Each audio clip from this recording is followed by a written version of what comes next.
Parlons discipline. C'est un mot qu'on n'aime pas entendre, c'est un mot qu'on n'aime pas appliquer. Or, c'est un mot absolument indispensable pour atteindre notre objectif, quel qu'il soit, dans quelque domaine que ce soit. Déjà, ce qu'il faut savoir, c'est que la discipline, ce n'est pas inné. Souvent, on aime se déresponsabiliser et on aime dire que quelqu'un qui a de la discipline est quelqu'un qui est né comme ça. C'est plus facile de penser de cette façon-là, de faire des raccourcis, encore une fois, de ranger les gens dans des cases. Mais ce n'est pas du tout le cas. La discipline, c'est quelque chose qui s'apprend, qui s'améliore, qui se travaille avec le temps, quelque chose que l'on peut tous, sans exception, développer. Là, nous sommes fin octobre, et vous pouvez constater dans vos salles qu'il y a moins de monde. Comment ça se fait? Eh bien, la plupart des résolutionnistes du mois de septembre, comme vous le savez, dans les salles, il y a toujours 3 cycles, septembre, janvier, avril, mai, en fonction du moment où le soleil commence à se pointer. Et donc il y a toujours des gens qui arrivent plein de bonnes intentions, plein de détermination, plein de motivation. Et évidemment, ça ne tient pas. Donc pourquoi ça ne tient pas? Parce que ils ne font pas preuve de discipline, ils n'ont pas de discipline. Ils laissent tout reposer sur la motivation, sujet maintes fois abordé à travers mes vidéos. C'est ça qui fait qu'ils ne sont plus là. Donc, pour illustrer comment se travaille la discipline, eh bien, je vais vous évoquer mon expérience dans le domaine, parce que je passe très souvent pour un intégriste, pour un moine copiste, pour quelqu'un qui a un rapport assez exagéré vis-à-vis de la discipline. Mais comme j'aime le rappeler, c'est le prix à payer, en général, qu'on veut atteindre des objectifs très importants pour nous. Et donc, cette discipline, je ne suis pas né comme ça. Bébé, je n'étais pas discipliné. Enfant, je n'étais pas discipliné, encore moins. Adolescent, j'en parle même pas. Zéro discipline. Jeune adulte, ça commençait un petit peu, mais dans certains domaines, ça dépendait vraiment des jours. Maintenant, ce qu'il faut savoir, c'est qu'est-ce qui m'a permis de développer ma discipline. Eh bien, j'étais comme beaucoup à l'époque. C'est-à-dire, on va parler de la fin d'adolescence, c'est là que j'ai un peu commencé à travailler là-dessus. J'étais comme beaucoup à cette époque, c'est-à-dire que j'avais envie de faire plein de choses et je ne les faisais pas. Je ne les faisais pas et pire que ça, je critiquais ceux qui étaient là où je voulais être. Donc je me déresponsabilisais. Je me disais que ces gens avaient de la chance, ces gens avaient eu un contexte plus favorable, ces gens étaient nés disciplinés. Je me trouvais toutes sortes d'excuses pour ne pas faire ce qui doit être fait. Et au final, à force de me plaindre et de descendre psychologiquement dans les tréfonds les plus obscurs de la dépression adolescente, on finit par toucher le fond. Et en touchant le fond, soit on y reste, soit on y prend appui et on remonte. Et c'est ce que j'ai fait. Et à partir de là, j'ai commencé à essayer de voir ce que faisaient ces gens qui étaient là où je voulais être. Et constamment, ce qui revenait toujours, c'est qu'ils s'engageaient totalement dans ce qu'ils faisaient et ils faisaient preuve de discipline.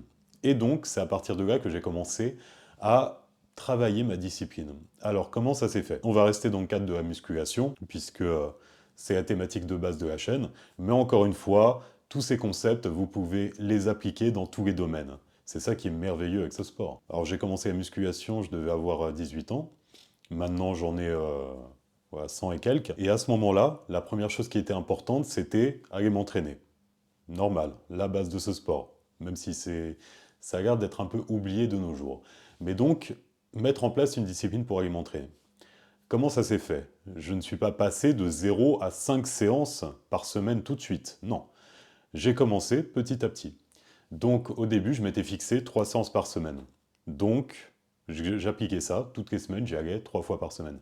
Évidemment, vu que c'était les débuts, parfois il y a une séance qui sautait. Je trouvais toujours une bonne excuse, mais objectivement, si je regarde avec du recul mon comportement de l'époque, mes excuses n'étaient pas du tout légitimes. C'était toujours des trucs... des choses en fait qui sur le long terme n'apportent rien. C'est ça que j'explique toujours par rapport à la gratification immédiate. C'est des choses qui nous font plaisir sur le moment, dans l'immédiateté, mais sur le long terme, ça ne nous apporte rien. Ça nous détourne au final de ce qui peut nous apporter un bien-être plus durable. En l'occurrence, à l'époque, je faisais de la musculation par rapport à mon mal-être physique, et donc si j'avais été plus discipliné, plus rigoureux, j'aurais eu un physique qui correspondrait plus à mes attentes plus rapidement. Mais au lieu de ça, je fuyais la vie par la gratification immédiate. Donc je manquais de discipline. Mais au fur et à mesure du temps, vu que les résultats n'arrivaient pas, eh bien je me disais qu'il fallait que je sois plus discipliné. Et d'ailleurs, quand je discutais avec des gens, c'est souvent ce qui revenait. Je me suis astreint à fixer ces 3 séances, dans le sens où quoi qu'il arrive, pas d'excuses, je ferai ces 3 séances. Quitte à être souple au niveau du planning, pas forcément sur les mêmes jours, mais dans tous les cas, quoi qu'il arrive, je mettrai en place ces 3 séances. Et c'est une question de décision. Faut arrêter avec ces histoires d'impondérables, comme si on avait tous constamment des impondérables toutes les semaines de notre vie. Non, c'est le terme impondérable, faut l'utiliser à bon escient. Un vrai impondérable, c'est une chose sur laquelle on n'a pas d'emprise. Or, souvent, ce que j'entends, les impondérables, c'est juste un choix. Donc, je vais passer à 3 séances. Ensuite, 4 séances. Alors, attention, tout ça, ça s'échelonne sur des mois, voire des années. C'est ça le truc. C'est pour ça que souvent, on abandonne. On est dans la génération Amazon, on clique, on reçoit. Voilà. On n'a aucune patience. Mais ce qu'il faut comprendre, c'est que ce soit dans le domaine de la musculation ou autre, tout changement qu'on essaie de faire dans notre vie, tout va prendre du temps et beaucoup plus de temps que ce que l'on pense initialement. Et donc la discipline, ça met du temps à prendre forme. Je suis passé de 3 séances à 4 séances. Quand ces 4 séances étaient fixes, c'est-à-dire je ne trouvais jamais d'excuses pour y déroger, je suis passé à 5 séances. Et c'est devenu... Alors, à l'époque, j'alternais entre du 4 et du 5 séances, on va dire, en fonction des programmes, de où j'en étais dans mon évolution. Mais c'est à partir de là déjà que mon évolution a été plus significative. Significative, mais entre guillemets, parce qu'évidemment, il y a plein d'autres paramètres qui n'allaient pas. Ça, c'était juste la discipline à la salle. Après, ce qu'il a fallu ajouter, et c'est là où c'est beaucoup plus difficile pour énormément de monde, c'est la discipline alimentaire. Comment ça s'est fait, cette discipline alimentaire? Alors pareil, je ne suis pas né avec tout de suite une volonté de manger poulet, riz, brocoli. Pas du tout. Ça, c'est du fantasme en fait, de croire à des choses pareilles. J'avais une alimentation comme monsieur et madame tout le monde.